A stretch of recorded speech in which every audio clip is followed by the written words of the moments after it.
this day would come. Can you at least tell me how much I was worth? We both play this game, Wrath. What kind of shoes will you be wearing when your day comes?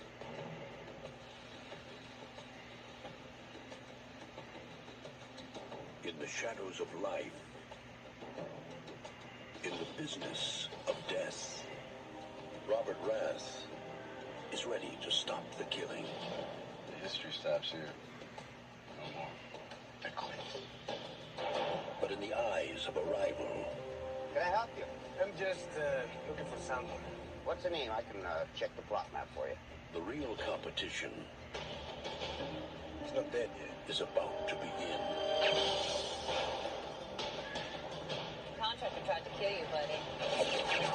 That's not good. Between you and him, right? I'm going to tear your heart out. Why don't you just leave me out of it?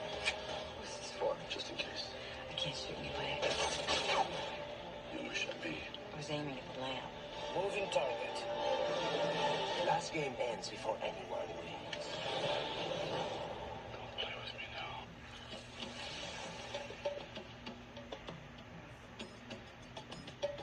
Warner Brothers presents Sylvester Stallone, 10 o'clock tomorrow morning, I'm gonna go into that bank. He's gonna be down there in the plaza somewhere in the crowd. He'll shoot you before you go into the bank. Go wait for the pram shot.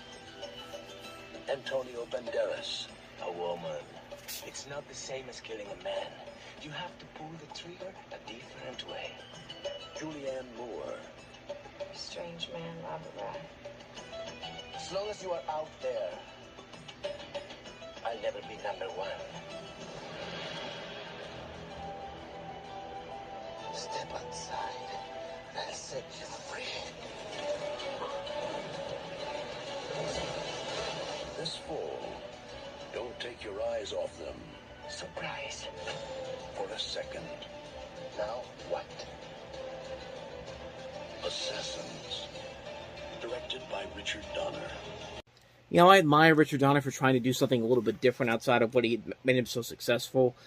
But I think even he admitted that this movie really did not end up playing out as well as they wanted it to. I mean, you got a good script here you got a script by Brian Helgeland, who later went on to win an Oscar for writing L.A. Confidential, and the Wachowski brothers, of all people, wrote this movie before they eventually went on to make the Matrix films. And Stallone's doing the best job he could with the material given to him. I mean, this is a better Stallone film that came out this year than Judge Dredd. I mean, that is easier said than done.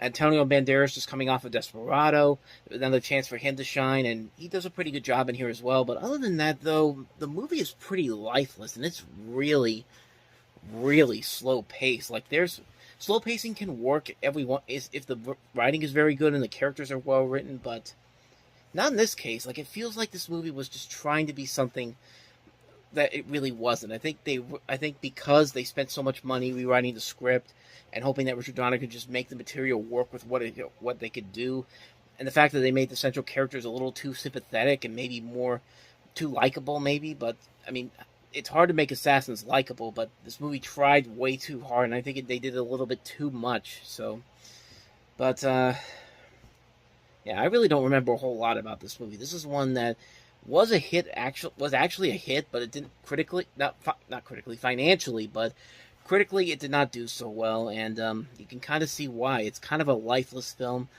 The only thing you could say that's positive about this movie is that this is where that meme of Antonio Banderas looking up in the air.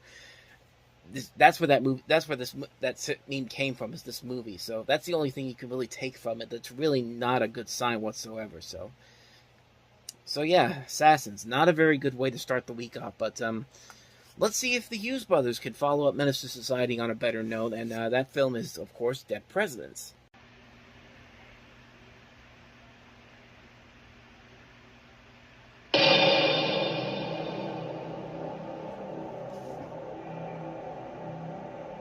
In this world, there's only one color that counts. Green.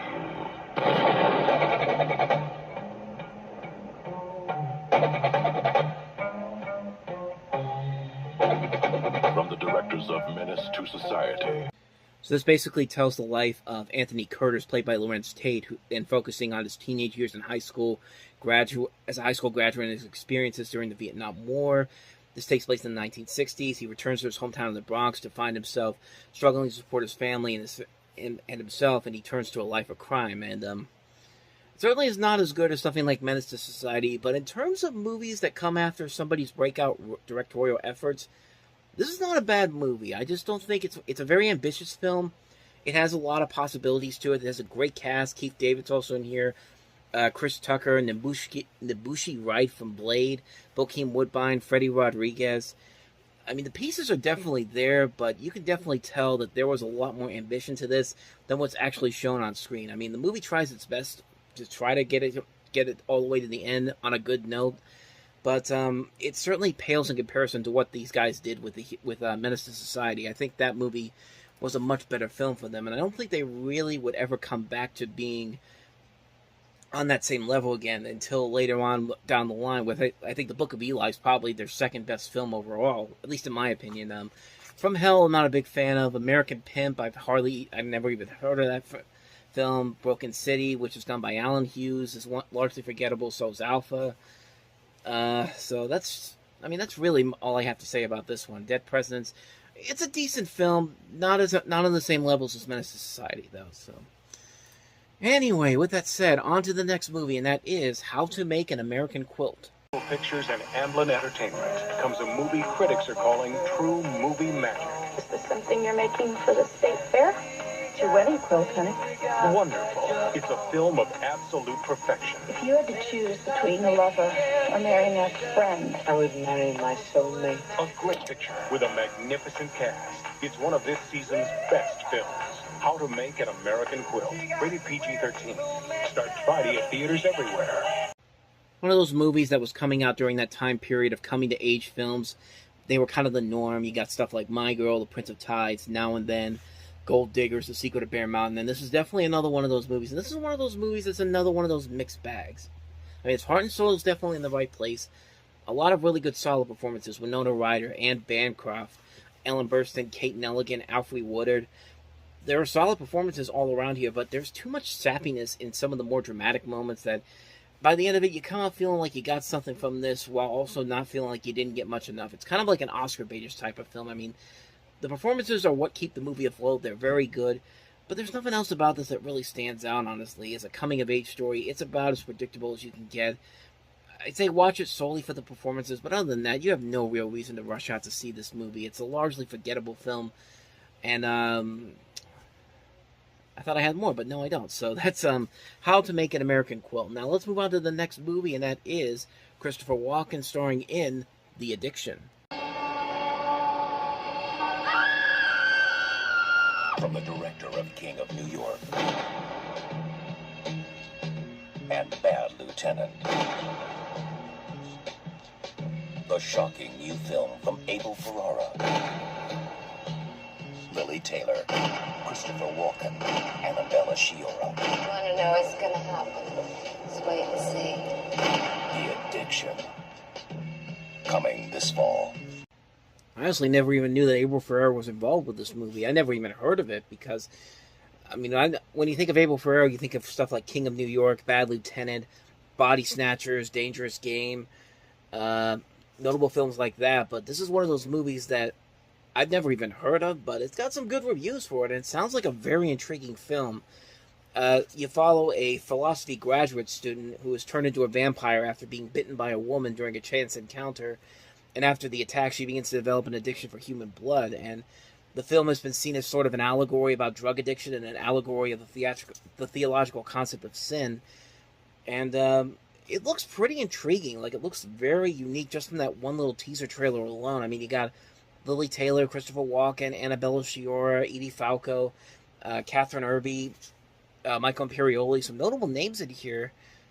I don't know, this could be something pretty interesting. I'm kind of curious to check it out one day. So that's really all I got for you because I haven't seen it, so I can't really say too much more about it. Let's move on to the next movie, and that is Strange Days.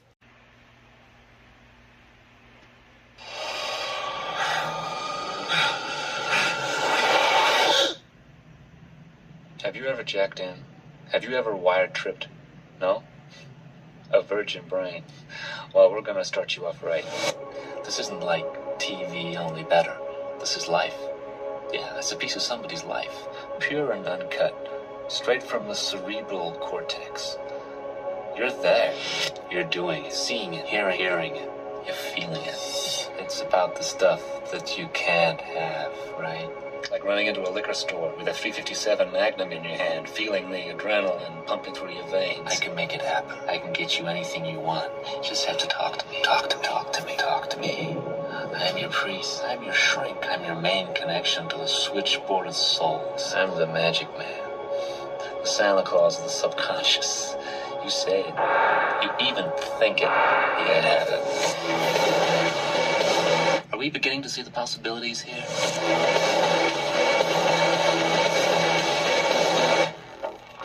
You know you want it.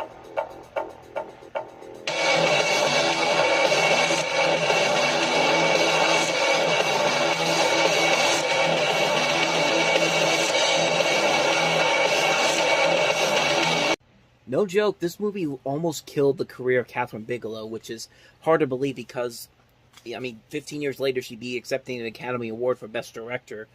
But, this was a huge box office bomb when it came out. It nearly derailed her career.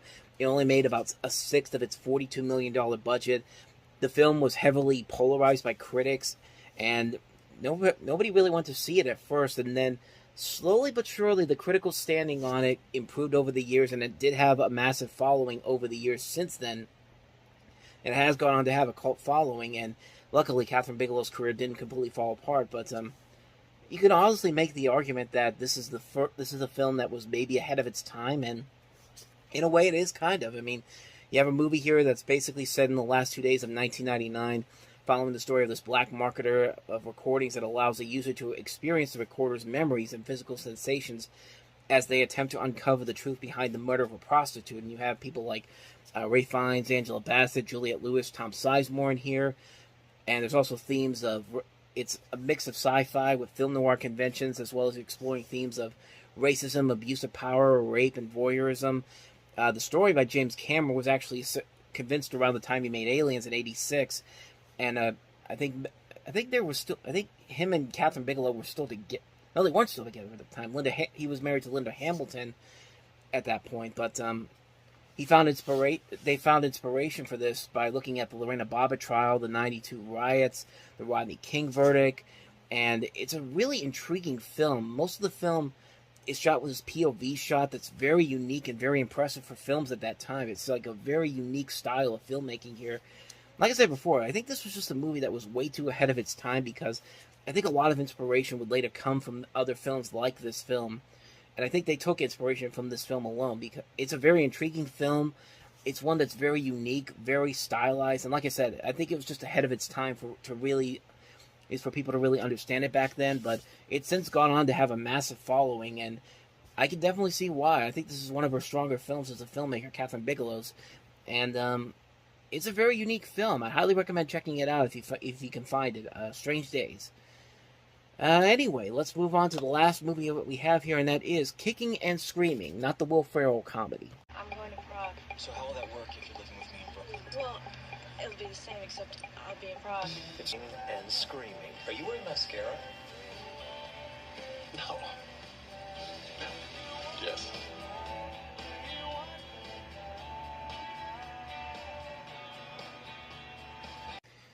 Yeah, definitely not the Will Ferrell comedy that centers around soccer. This is a much different Kicking and Screaming. This is actually the feature debut for Noah Baumbach, and if that's a name that you're not too familiar with, you probably have seen his work before. He wrote Life Aquatic with Steve Zissou. He wrote Fantastic Mr. Fox. He wrote Madagascar 3. He's about to write Barbie.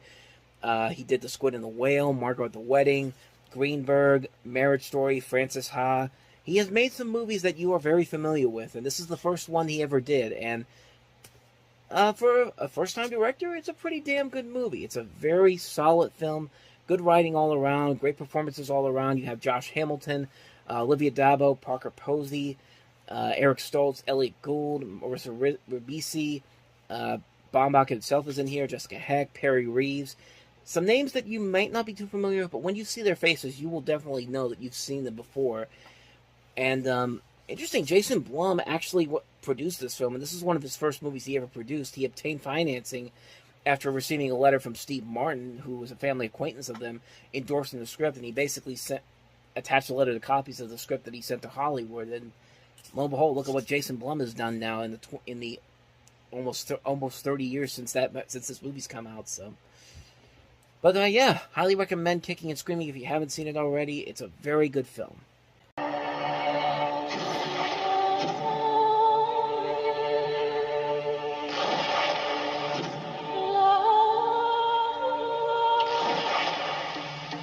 Separate cuts. Maybe it was a crime of passion. Carl Medford's dead. I just saw him today. Did you? And you never had a sexual relationship with him? I said I had no social contact. I do consider sex to be a social contact. As you know, I'm married. Mrs. Gavin, is that you on the tape? How could you let them do this to you? They didn't do anything to me. I was in control, and I liked it. I saw that side of you before. She's got no alibi, and we got a prince and a hatchet. I cheated on my husband. I didn't know I could be arrested for it. You're going to charge her, you charge her right now. It was all right in front of me. I just didn't want to see it. I need your help, David. I'm afraid. I know too much. Jade, who am I speaking with? Rated R. Starts Friday, October 13th everywhere. So Jade was another winner from Joe Esterhaus in 1995, who also gave us the infamous Showgirls. Paramount reportedly gave him a blind script deal worth $2 to $4 million, and he wrote the script, and then all of a sudden when William Friedkin came in, and the studio basically asked William Friedkin to virtually rewrite the script, which he has said that he has done, and that apparently really pissed off Joe Esterhaus, and he wanted his name completely taken off the movie, which you can see how well that worked out, but that was one of the things that was going on with the movie. Also of note of this movie was David Caruso. Now, we kind of talked about him a little bit in Kiss of Death, but David Caruso had just left NYPD Blue the year before. This was the show where his popularity started to grow, and he took that risk from leaving television to become the next feature film leading man. And he was in Kiss of Death, and he's been in some other movies before that. But this was his first real chance to see if he could be a leading man in the movie, and probably not the best movie to pick when you're trying to get your name out there. And despite the marketing campaign, despite the fact that he was pulling really hard for people to really get him to come out and see this movie, nobody really wanted to see him in this type of a character or the darkly and overly sexual themes of the film, because there's a lot of sexual themes going on in here. A lot of nudity, especially with Linda Fiorentino, which we'll get to in a moment, but it was because of this that Caruso's career kind of took a major nosedive, and he wouldn't find any kind of success again until CSI Miami came on TV 7 years later. And even then, let's be honest, he's just popular now because he's part of a meme that's been going on for over 20 years now. But bottom line, let's get back to Jade though. This is not a good movie. This is not a good movie at all. But I feel like it could have been even worse considering some of the casting choices they had here. Like, David Caruso's character was first going to be played by Warren Beatty, which really would have been very awkward. Chaz Palminteri, who plays the husband of the lead female in this, was going to be played by Kenneth Branagh at one point. Julia Roberts and Sharon Stone were going to be playing either going to play the character that Linda Fiorentino plays, and she actually turned it down at first because she didn't want to play a prostitute, but changed her mind once they rewrote the script.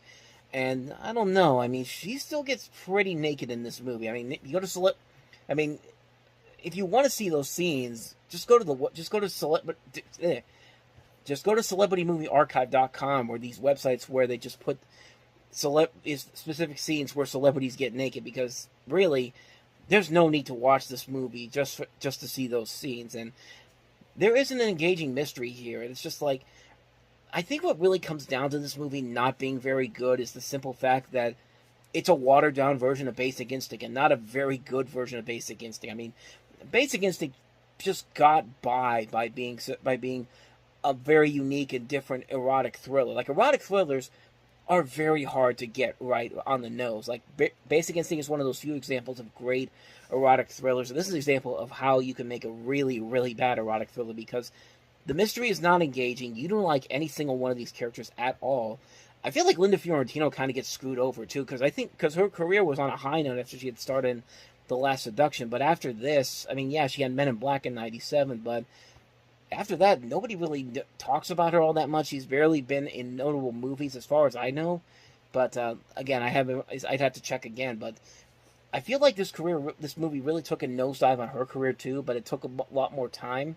But yeah, really, nothing about this movie worked at all. It bombed hard at the box office. A $50 million budget. It only made back. Didn't even make $10 million back at the box office. I mean, that's how bad it is. Like, it doesn't even have that emphasis of so bad it's good, like Showgirls does. It's just a bad movie. The writing is not very good. The characters are unlikable. The mystery is not very convincing at all. It's just a disastrous movie on so many levels that even the people who made the film have long admitted, yeah, this is a terrible movie on so many levels. Like, even people like Michael Biehn, who's in this movie, has said, I had no idea what I was doing when I made this movie. It's just like, you think? You think that was possibly the case there?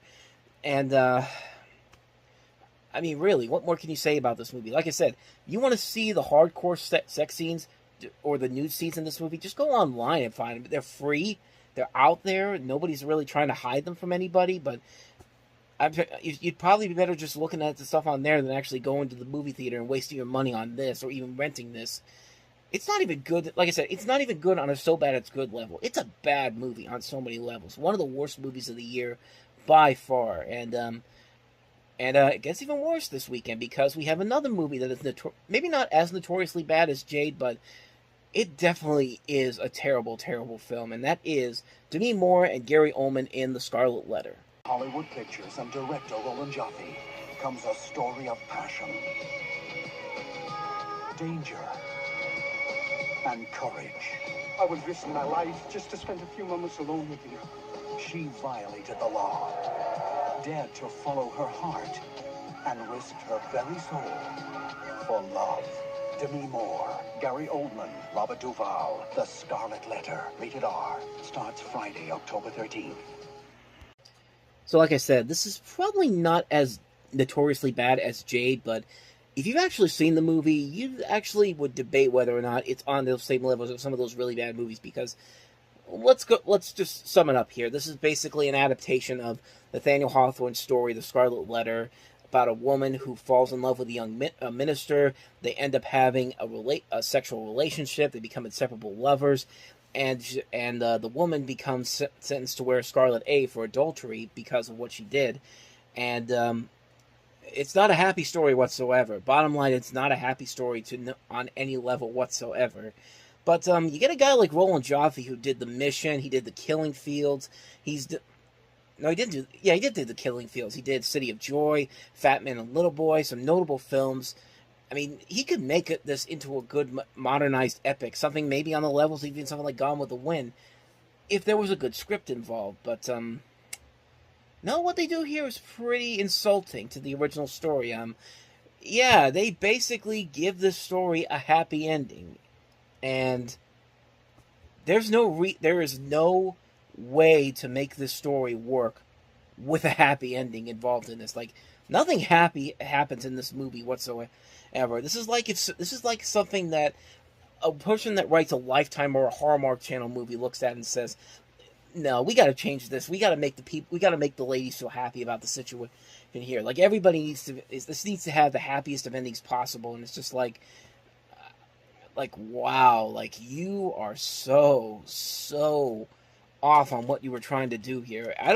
There's no way this story worked with a happy ending. Like, there's no way that this can work with the way that you want to tell the story, and you see why it plays out in the movie. It's not enjoyable, it's not engaging, and it just shows how just so messed up the scriptwriter for this was when they were putting this together. And then, if that was the major problem with the movie. That's the major problem with the movie. That's what I want to say. The major problem with the movie is the fact that they give us a happy ending. Like, what were they thinking? And it also doesn't help that the chemistry between Demi Moore and Gary Oldman does not work whatsoever. Robert Duvall's in here, and he's not very good. It has a really good cast overall, but they're just given a script that's not worthy of enjoyment whatsoever. It's not even a so bad it's good type of a movie. It's just one of the most ridiculously messed up adaptations of a story that you will ever see. If Easy A can make this work better than the original movie, The Scarlet Letter, and Easy A was a straight up comedy. I mean, it was basically a comedic version of The Scarlet Letter, and that movie did it a lot better than this adaptation that's supposed to be taken seriously ends up doing. And it's just like, it's a mess. It's a mess of a movie. It's another one of those movies that would have been on the list of the worst movies of '95 for me if I'd actually put a list together, which, I mean, I did a kind of on the website, but yeah.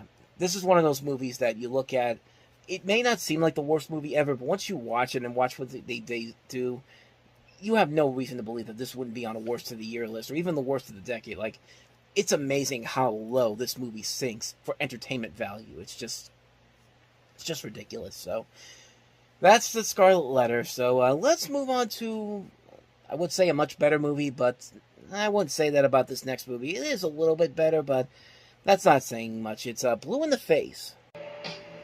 It's a good old neighborhood store, but everybody comes in here. I actually feel pretty comfortable in New York. I get scared like in Sweden.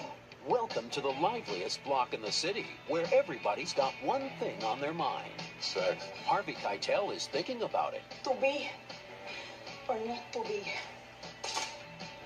That is the question. Jimmy, lock the door. Michael J. Fox is shy about it. You satisfied with the size and shape of your penis? And Roseanne is dreaming about it. When I see Wayne Newton, I'm going to chase him down the street and I'm going to mount him like Trigger. Everybody's talking about it. Frigid. Nothing. Till they're blue in the face. I've never had a girlfriend who didn't smoke. Maybe that means if I quit, I'll never have sex again. It's a place where romance is in the air. First of all, you like somebody. You and me, chicky chicky, dancey dancey. Then you kiss them. Then after you kiss them, you do the dirty. Get right in there, Jimmy. And then if you fall along with them, you marry somebody else. Sexy and hilarious story about men, women, and life in the big city. I've been thinking of leaving for 35 years now. I'm almost ready. One block party you won't want to miss. Cross, open, back, cha, cha, cha. Give him a little bit of kindness. This is New York. Blue in the face. So if you remember me talking about the movie Smoke, I talked about how this movie was filmed around the exact same time as that movie. In fact, they did it on the same sets, featuring a lot of the same people. They shot this movie without a completed script, and they tried to create these unique combinations of distinctive performances, oddball characters, improvisations, raffish scenes, like scenes that just don't really comply together in a movie like this. I actually waited to see both of these movies to really compare the two.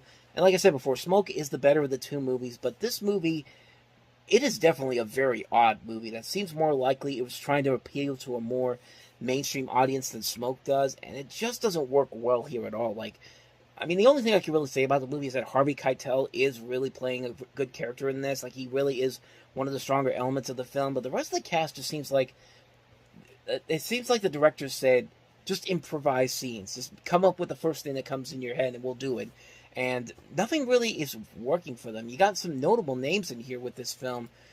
Michael J. Fox, of course. You also have Giancarlo Esposito, Roseanne Barr. You see Madonna in there, Lily Tomlin, Mira Sorvino, Lou Reed, Jim Jarmusch. Like, there are notable names in here, and you think that you would have some good material come from somebody, but the jokes don't really work all that well. The sex appeal of the movie isn't really all that strong, and there's not really a good story structure here to work with. It's an interesting idea to do another movie with a lot of the same people and characters from another film, do it with a completely different genre, but it's a mostly mixed bag that never really takes off as well as I think they wanted it to. I think you're better off just watching Smoke. You get a more investing story, much more interesting characters, and a much more enjoyable film. Blue in the Face, it's a nice little experiment that doesn't really fit as well as I think they wanted it to. It's a really lackluster film, to say the least. So, anyway, let's move on to the last two movies that we have here. Two of them I've never really seen, so we can get through these pretty quickly. We'll start off with Merchant Ivory's Feast of July. Brought her into their lives. You could stay on here a while with us. You're above that. I'm not above anything. Love brought them together. The Ford, will you marry me? Yes, I will. Her past tore them apart. It's like a dream.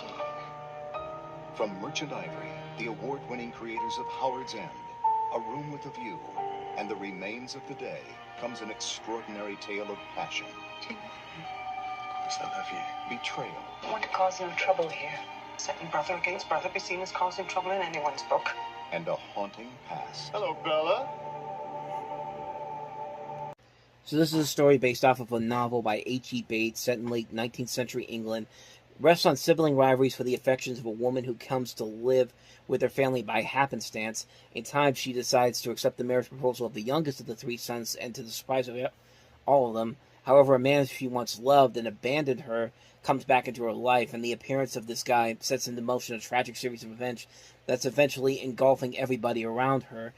And when you look at this trailer alone, you can kind of see that Merchant Ivory is just sticking things to the wall and thinking that if anything is going to work, just keep throwing stuff until stuff sticks and actually turns into something. And I don't know, this trailer does not really sell this movie. It's like they just, the spark isn't there in this trailer. Like, I've seen some Merchant Ivory movies that have actually been kind of decent, but I've never heard anything about this one until now, so that's probably not a good sign going forward.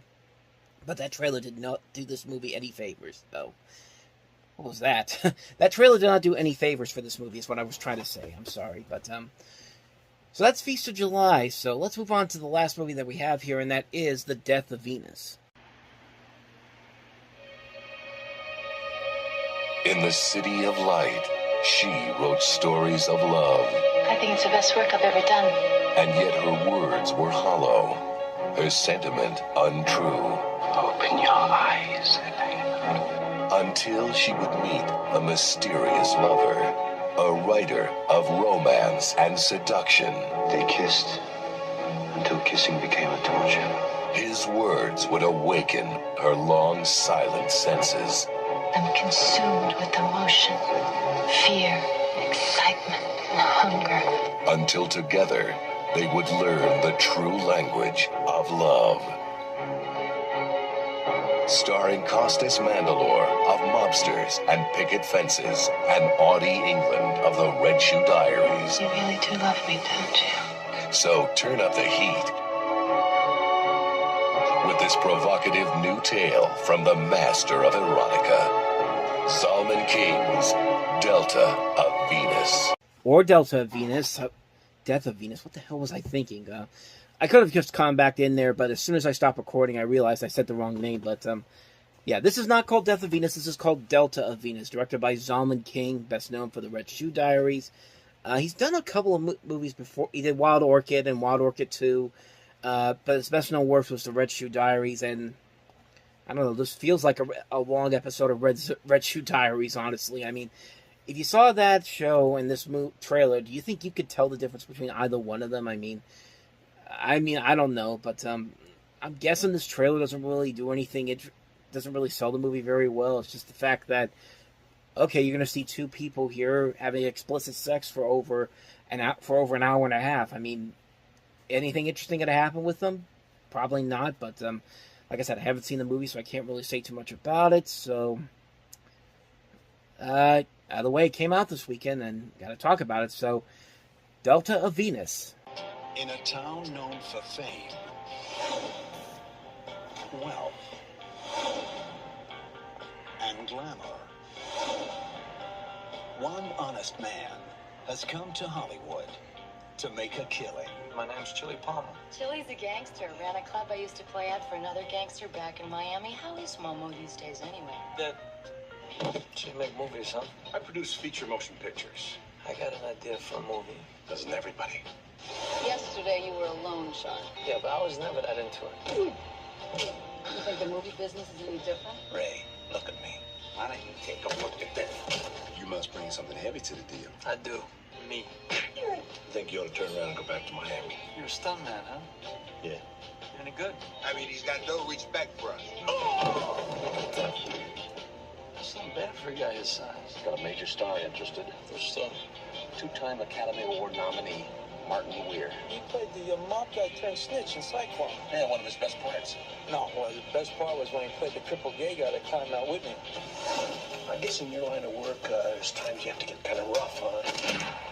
Not really. Have you spoken with Mr. Palmer since your husband blew up? Oh, my Leo! This says here you're getting Martin Weir for the part of Lovejoy. How are you gonna do that? Take a gun, I'm gonna put it to his head. I'm gonna say, sign the papers, Martin, or you're dead. That's it. I wonder, would that work? John Travolta. I think you could be an actor. I know you're acting sometimes, but you don't show. Thought I was faking. Gene Hackman. Let me help you. Go ahead. Suck harder. Rene Russo. Harry's dreaming of a $40 million production. He'll never get off the ground. With a star, he'll never sign with or without my help. And Danny DeVito. Looking at you, I'm having memories of this. I'm wondering, how did it go wrong? How did it all slip away? Well, it didn't slip away, Martin. You did when you went off with Nikki at my birthday party. Yeah, that was a good party. Rough business, this movie business. Don't you puke on my shoes, Harry. I may have to go back to loan sharking just to take a rest. Get Shoddy. Fade out.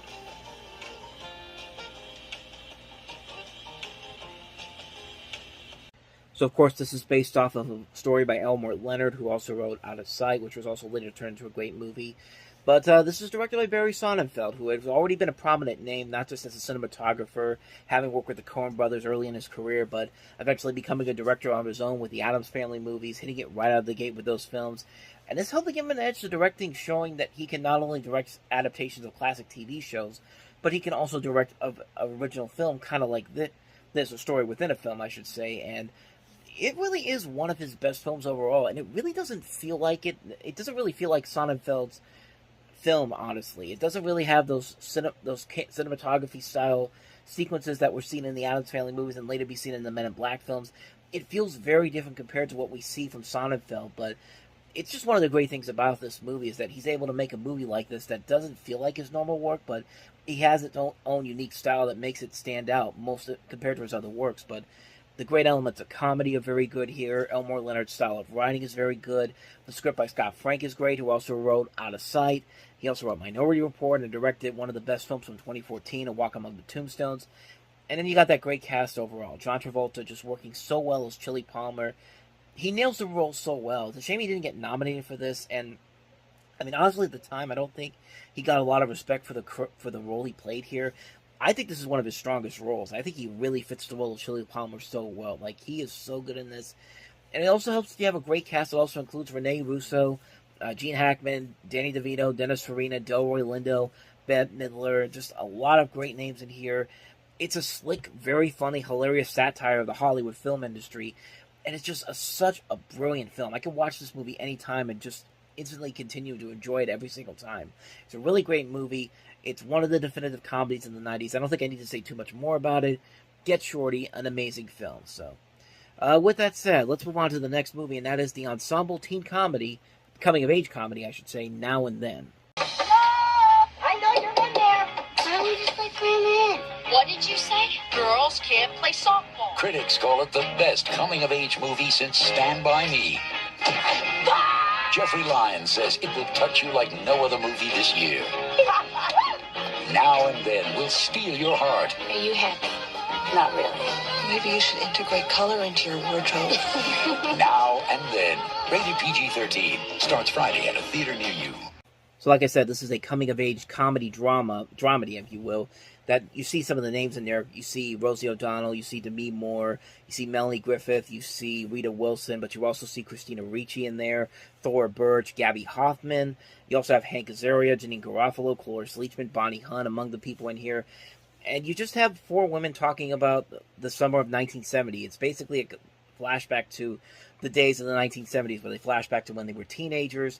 And this is one of those movies that my sister used to watch all the time, and we had the video for it, and sometimes I would watch it too. And really, honestly, it is a nice little film. It doesn't really do anything different or unique compared to some of the other movies that we talked about in a similar genre, like The Babysitter's Club, those type of movies. But the performances in here really do stand out here, and I think honestly compared to what Demi Moore had to go through in 1995 with the infamous Scarlet Letter, and then later on with stuff like Striptease that didn't do so well, this is probably the best movie that she did in between those 2 movies that came.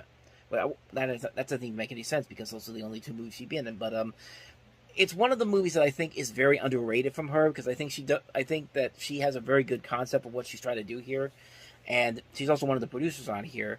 The director of this is Leslie Lincoln Gladden. Yeah, I'm pronouncing that right, but you may not know her, but you've definitely seen her work before. If you've ever seen episodes of Mad Men or Homeland, she's become a prolific television director and I believe this is only one of 4 movies she ever directed in theaters. And I think I, Marlene King is also the same person that made Pretty Little Liars, the TV series. So there is a lot of talent in here. I think the movie works because of the people that are on screen. They're giving these really solid performances. It doesn't do anything interesting or unique to make it stand out on its own, but it's a nice comfort film movie. I think it works very well because the actresses are working off each other so well. There are a lot of fun moments in there, some good elements of comedy. Not a classic by any means necessary, but it is a lot better than I think a lot of people give it credit for. So if you want to see these actresses really giving their all, definitely check this movie out. I'd say it's a very underrated film, honestly. So that's Now and Then. Let me go ahead and see what the next movie is. The next movie on here is Rebecca De Mornay and Antonio Banderas once again starring in Never Talk to Strangers. I find you incredibly attractive. Excuse me? My name is Tony. Tony Ramirez. Mr. Ramirez, we're strangers. And I was raised to never talk to strangers. You never talk to strangers, you'll never make any friends. Uh-huh.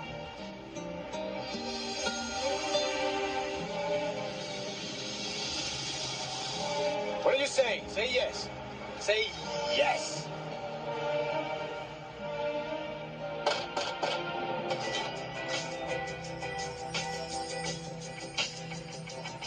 It's hard for me to trust people.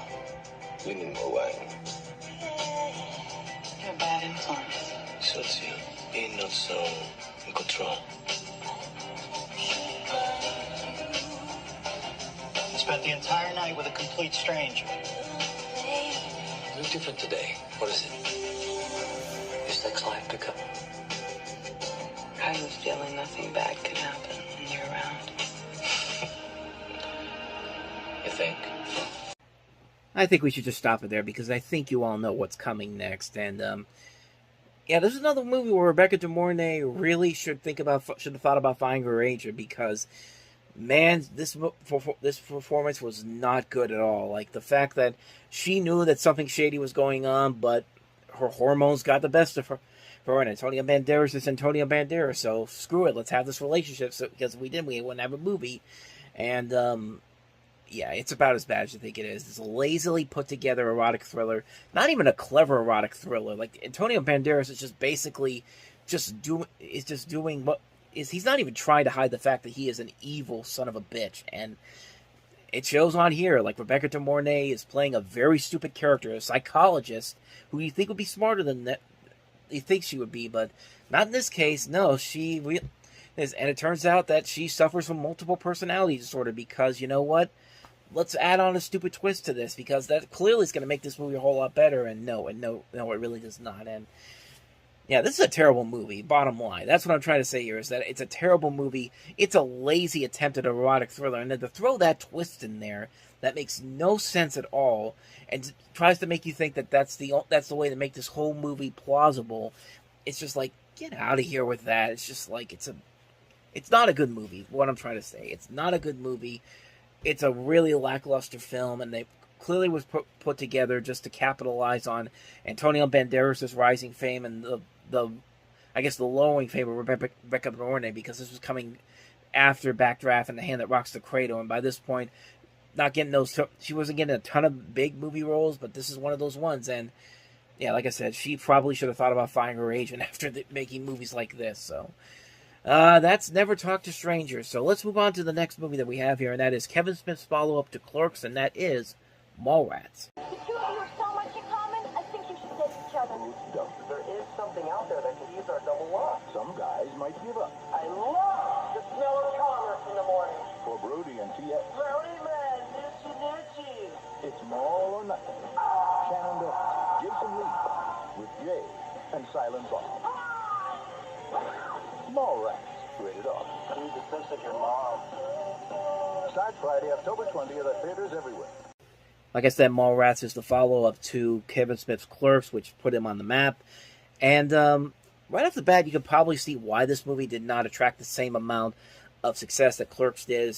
You probably can see why. It's just like, it just feels like Clerks, except it's taking place in a mall instead of a convenience store. And it literally has a lot of those same beats that Clerks does. Like, you have Jason Lee and Jeremy London in pretty much the same roles that Brian O'Halloran and... why am I forgetting his name now? Jeff Anderson. They're pretty much the Dante and Randall of the story, and you have it's pretty much the same concept. You have all these little stories going on but this time there's a much bigger story involved in here, and it does feel like this is more of a mainstream movie compared to Clerks, and I think that was kind of the problem with it at the beginning.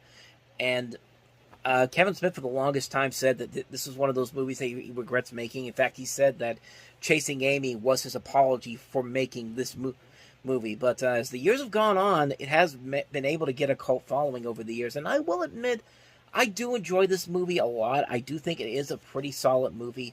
I don't think it's anywhere near as good as Clerks. I think the fact that I think this movie does have more than enough funny moments to recommend it. I think it is a very funny film.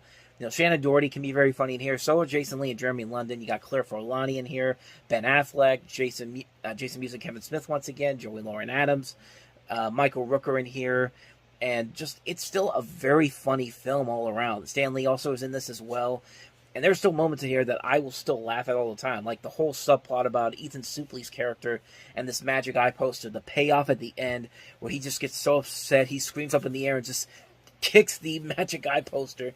That will still make me laugh all the time. That's still one of the funniest moments in the movie that still holds up after all these years. It's still a funny movie, but it's definitely not as good as Clerks. I think it really suffered because people saw it and it was like, it's basically Clerks in a mall. That's pretty much what it looked like from a lot of people's eyes at first. But, you know, like I said, it has grown to have a following over the years, and I will admit that I have grown to enjoy it more and more in the years since its release. Like I said, I don't think it's as good as the original Clerks, but I think it still is a very enjoyable film. Mallrats, definitely an enjoyable film. If you like Kevin Smith's movies, you'll definitely get a kick out of it for sure. So that's Mallrats. Let's move on to the last movie that we have here, and that is the documentary Maya Lin, A Strong Clear Vision. People to cry. A young student caught in the crossfire of art and politics. Obviously, a lot of people are going to be extremely offended. Her Vietnam memorial helped heal a nation. You read a name or touch a name, and the pain will come out. Her work continues to inspire. The Academy Award-winning Maya Lin, A Strong Clear Vision.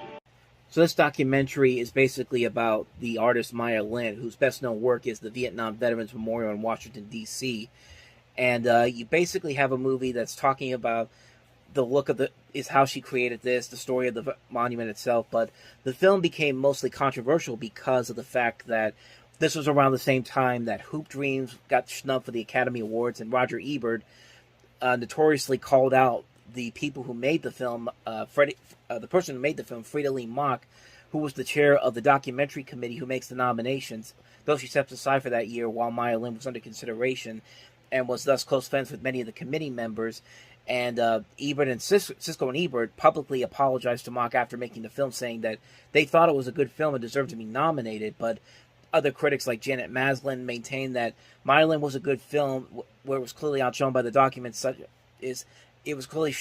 outshone by documents such as Hoop Dreams and Crumb, both of which were passed up by nominations. And Roger Ebert even said that he did enjoy the film. He said it was not the best documentary of the year, but it is a valuable documentary, and it does look like an intriguing documentary about this, because I never even knew that she was actually the person behind that memorial. You see that memorial all the time in movies. I've never been to Washington, D.C. I've always been wanting to see it at some point, but I never knew that she was actually involved in that. So I think this could be something that could be a very interesting documentary. But, yeah, I don't really have too much more to say about it because I haven't seen it, unfortunately, so can't really comment on it. But it definitely is a story that sounds promising. Sounds like something I could actually get a chance to check out at some point if I do. I do want to see it at some point, so. So, yeah, that's Maya Lin, A Strong Clear Vision.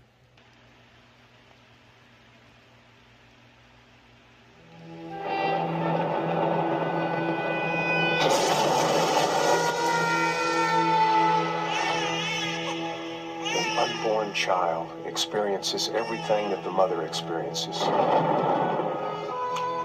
The neighbors talk about him like he's some kind of a phantom. The old folks may have kept him down there like some kind of a family secret. What's your name? Powder. I've never seen anything like him. Test shows that you're a genius. You have the most advanced intellect in the history of humankind. You took me from my home to a place you know I'll be unhappy. Wondering if you've done the right thing. You read minds too? Why you look like that? You look like some kind of vampire from outer space or something. What are you doing?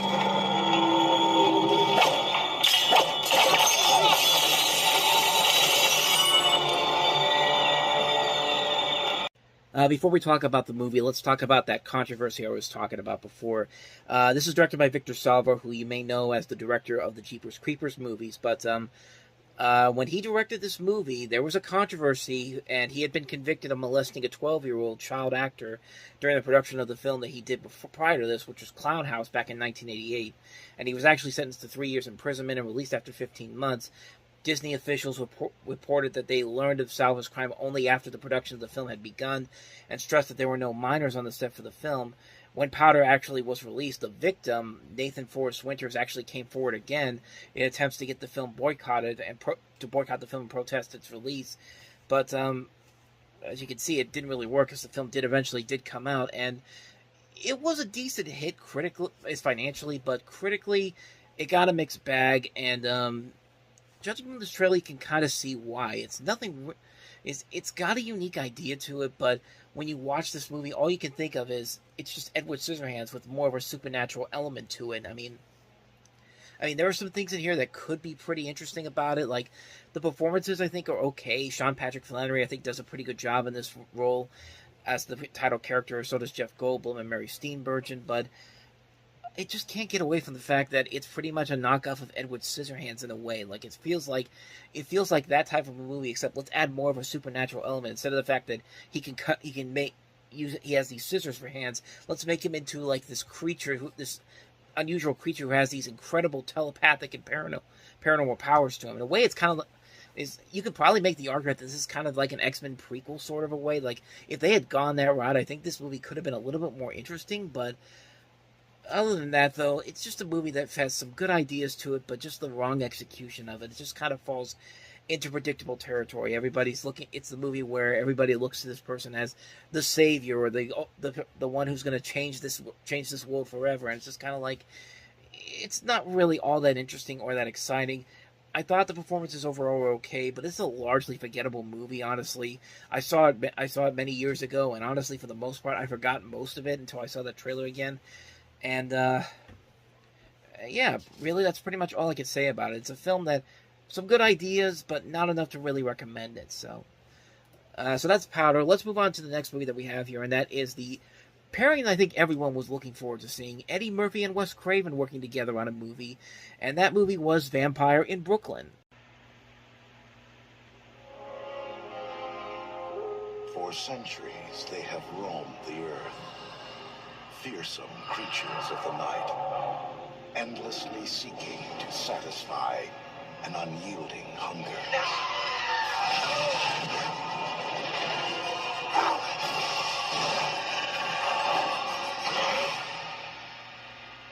Now, the world's last vampire is about to encounter something infinitely more terrifying than himself.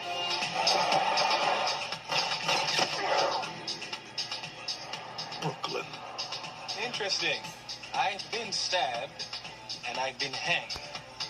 Even broken on the rack once, but I've never been shot before. Kind of itches a little. Paramount Pictures presents... Oh, no! If you're hungry, I'll run you down to KFC down the street and hit you off with a two-piece. I already had Italian. Eddie Murphy. Do I look like I would bite you? Angela Bassett. You bet not. Not after the day I've had. Eddie Murphy. Everything! Come on! Move it! Yeah, right. It's a lot of love in this room. Look at this. And Eddie Murphy. Bottom line, brothers and sisters, what I'm trying to tell you tonight is that evil is good. Let me hear y'all say it. Evil is good. Right? If he fails here, Quickest way to a woman's heart is through the church. It's actually through the rib cage, but that's a bit messy. being undead You got the dropsies. won't be worth living. I'm a cop. If you try anything funny, I'll shoot you. Vampire in Brooklyn. I would love to have you for dinner. I say the crossover that everyone's been waiting for, Eddie Murphy and Wes Craven sarcastically, but Vampire in Brooklyn. This was actually the final film that Eddie Murphy did when he was under that exclusive contract with Paramount Pictures that began all the way back with 48 Hours in 1982 and ended up with this movie. So that's 13 years worth of movies with one studio, even though he would make a couple movies here and there with other studios as well. But it's an intriguing idea, to say the least, having somebody like Wes Craven working with Eddie Murphy on a film that has a lot of good ideas to it.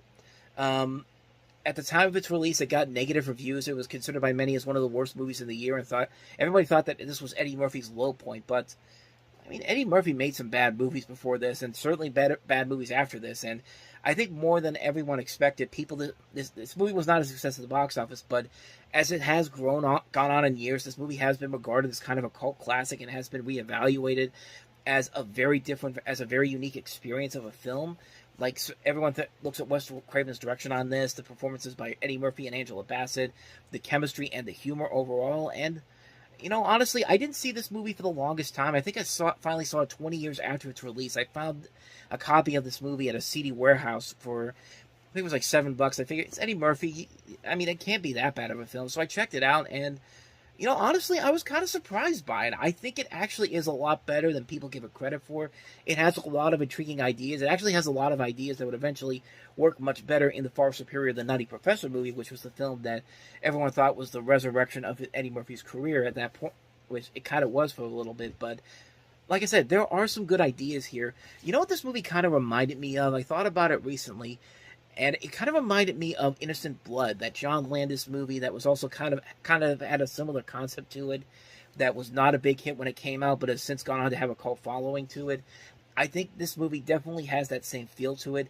There are definitely a lot of funny moments in this movie. I think a lot of them are in the trailer, like when he gets up and he's rubbing the gun wound on him, and he's like, kind of that stuff is kind of funny. There are some funny lines in this. There are some pretty good makeup effects too. Like, this movie, it's not a complete waste. I just don't feel like it's met everything that they kind of wanted to set up for. Like, I felt like there was a lot more going into it that eventually ended up being on screen. Like, there are things about it that I think do really work, and it's a very unique film for Wes Craven, because you know him as mostly horror movies for the most part, and this is his attempt to do a horror movie and a comedy at the same time, and I thought it worked for a good chunk of it. I'm not going to say it's an all-around winner overall. I think it definitely has flaws that are very notable, but it definitely is a much better movie than I think give it credit for. Like I said, I put it on the same level as something like, I completely forgot the name, Innocent Blood. I think it's a movie that you should give a chance. You should give it a chance again, because you might actually be surprised by it. I feel like it's a movie that deserves more attention as the years have gone on. I think it definitely is much better than you give it credit for. Definitely not one of Eddie Murphy's better films, but a lot better than I think a lot of people give it credit for. So that's Vampire in Brooklyn. So let's move on to the next movie that we have here, and that is Sigourney Weaver and Holly Hunter in Copycat. John Killer is the suffering and death of another human being. And as his determination builds to take another life, he plans in obsessive detail what props he'll bring, what knots he'll tie. Let me ask you guys something. What turns you on? A criminal psychiatrist. There's a serial killer out there who strangled 3 women. He's going to do it again. A homicide detective. Would you work with us on this? You're kidding, right? I do not want you discussing this case with her in any shape, way, or form. It's the Boston Strangler. You're telling me this guy's copycatting a serial killer's been dead for 20 years. You're looking for an intelligent white male, 20 to 30 years old, socially functional. Everything's different. Different guy. He's switched. From DeSalvo to Bianchi and Buono, the hillside strangler. One man is copying the most notorious killers in history, one at a time. He's sending you letters like he's daring us to nail him. If he wants to be famous, he has to be caught. I'm death and life to you, Doc. We know that Mr. Cohen was safe in San Quentin last night, so how come his book shows up under the mattress? Together, two women must stop him The man who has killed 5 women in this city was just in your apartment. before he kills again. All I know to do is change your locks, tighten up your security, and pray.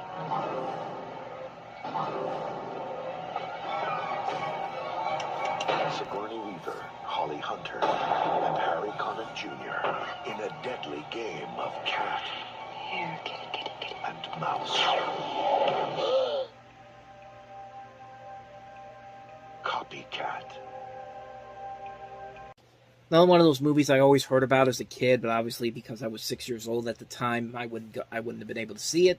But the years have gone on. I've never really had the real thought process to actually go watch this movie again. But the overall thinking behind the movie from the trailers that I've seen is that it could be something interesting. I've never seen it before, but it could be something interesting. This idea that you have Harry Connick Jr. playing this killer who basically imitates all these different serial killers, from Ted Bundy to Jeffrey Dahmer to the Boston Strangler to David Berkowitz, all these different people in history. And it could be a very interesting concept too. I mean, Harry Connick Jr. can be a pretty decent actor if you give him the right role to work with. And I don't know. I don't know. This trailer, it's kind of I think he might be playing it a little bit too crazy, or a little bit too over the top. But again, I haven't seen the movie, so I can't really say too much about it. But I'll give it this though. It has some pretty good reviews to it. It actually was honored as honored by the AFI American Film Institute in the 100 Years, 100 Thrills category when they did that list in 2001. So I'm just getting this information off of here because I need to know this information to talk about it. But like I said, I haven't seen the movie. It definitely has some promise to it, but I've never really had the real interest in actually checking it out for myself. So maybe one day I definitely will, because it does have some pretty good actors to it and it has a good concept, but I really can't say too much more about it. So that's Copycat. Let me know what you thought about it down below. With that said, let's move on to the next movie, and that is Patrick Swayze in 3 Wishes. Believe in magic. Of course I believe in magic. This holiday season, Savoy Pictures and Reicher Entertainment invite you to share the wonder and the magic of the movie Jeffrey Lyons of Sneak Previews calls delightful. Take your kids to see it. I saw you. 3 Wishes, rated PG, starts Friday at theaters everywhere. Another one of those movies that I used to see the trailer for a lot on TV, and I never really had an interest in seeing the film. And I still haven't had an interest in seeing the film because I haven't heard any good things about it. It looks pretty generic, quite honestly, and Patrick Swayze has been in some good movies since he's outside of Ghost and Dirty Dancing, but I feel like he's kind of slumming it here. You also have Mary Elizabeth Mastrantonio, Joseph Mazzello from Jurassic Park, Michael O'Keefe from Caddyshack, Diane Verona, Neil McDonough.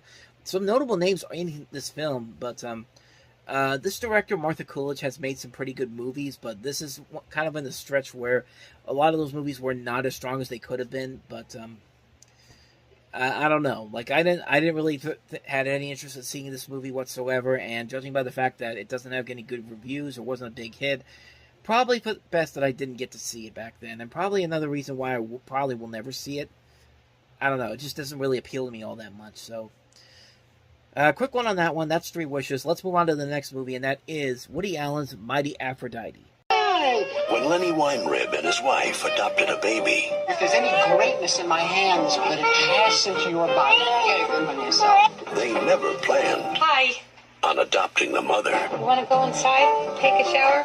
You can study me up close and personal. From Woody Allen, I met a guy that I think would be absolutely great for you. This is the left. This is the right. Right? Leave it. Mighty Aphrodite. This is the film that Mira Sorvino won her Academy Award on, and rightfully so, because she really is the best thing about the film. I mean, she's wonderful in this performance. She's probably the most entertaining prostitute you'll see on screen since Julia Roberts in Pretty Woman. I mean, that's pretty good company there. But the screenplay basically is inspired by the story of Pygmalion. It is about Woody Allen's search for his genius adoptive son's biological mother, finding out that she's basically a dim-witted prostitute, and it works in a lot of ways. It really works on a number of ways. Not just Mira Sorvino, but the cast overall is pretty good. F. Murray Abraham, Woody Allen, Helena Bonham Carter, Olympia Dukakis, Michael Rappaport, David Ogden Stiers, Peter Weller, Jack Warden. Just a really solid cast overall. And this is probably one of my favorite movies from Woody Allen in the 1990s. And it's mostly because of what Mira Sorvino brings to the table. I mean, she is the star of this movie. And she really is the spotlight of the film. If you're going to watch this movie, watch it for her. She's fantastic in it. And it's just like I said, it's just an overall really funny movie. I really enjoy it a lot. Mighty Aphrodite, I highly recommend checking it out. I think it's one of Woody Allen's 10 best movies he's ever made as a filmmaker. So that's Mighty Aphrodite. Let's move on to another really good movie that had some actors that won Academy Awards in it. Actually just won. Nicolas Cage and Elizabeth Shue in Leaving Las Vegas. Artist Pictures proudly presents the most celebrated motion picture of 1995, Leaving Las Vegas. Winner, 4 Golden Globe nominations. Winner, Best Actor, Nicolas Cage. Winner, Best Actress, Elizabeth Shue. Winner, Best Director, Mike Figgis. And winner, Best Picture of the Year, Leaving Las Vegas, a love story. Rated R, now playing at select theaters. So Nicolas Cage stars as an alcoholic, a suicidal alcoholic in Los Angeles who has lost his family. He's recently been fired. He decides to basically move to Las Vegas to essentially drink himself to death. And he brings a supply of beer, liquor, and gets into his BMW and drives down. And he ends up meeting with a sex worker played by Elizabeth Shue. And the story basically follows their relationship. And it's really one of Nicolas Cage's best performances. I think this movie really shows why he deserved to win the Oscar for this. And Elizabeth Shue is very good in here, too. It's a really solid film about these two people who are very much polar opposites, but as they meet together, they eventually have this interesting relationship that keeps you invested throughout the course of the film. Mike Figgis, I think, does a very good job handling the script and directing the film.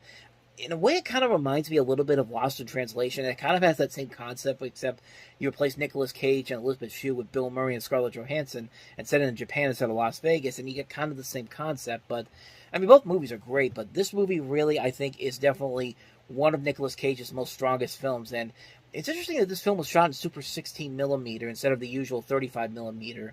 And it gives it that nice grainy look to it that feels a little bit dated, but at the same time feels more modernized in this situation. I thought it worked really well here, and it's a damn good movie. It's a really damn good film.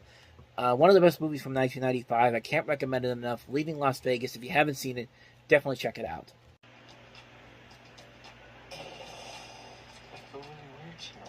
Something's gonna happen. Me too.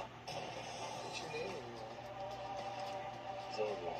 Is it cool if I just call you X? There's something evil about him. 666. Big up, Riley.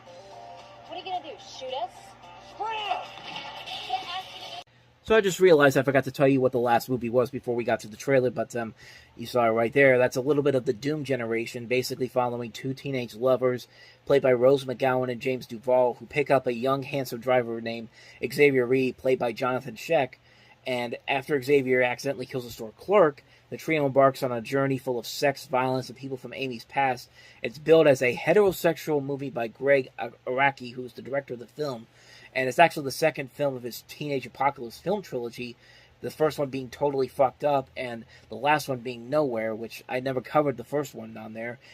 And because of that, I've never really seen these movies, so I don't really know what to feel about these movies, because I've never really seen them. And it's not for a lack of trying, I just never really knew these movies even existed until I did the research on this, and so that's why I never really took the opportunity to look at those films. And I don't know. I've never been given a real good reason to actually check these movies out, honestly. Like, they could be interesting, but I just never had the real urge to go see them. Maybe one day I definitely will, but not right now. So that's pretty much all I got for you on this one, the Doom Generation. So that wraps this one up.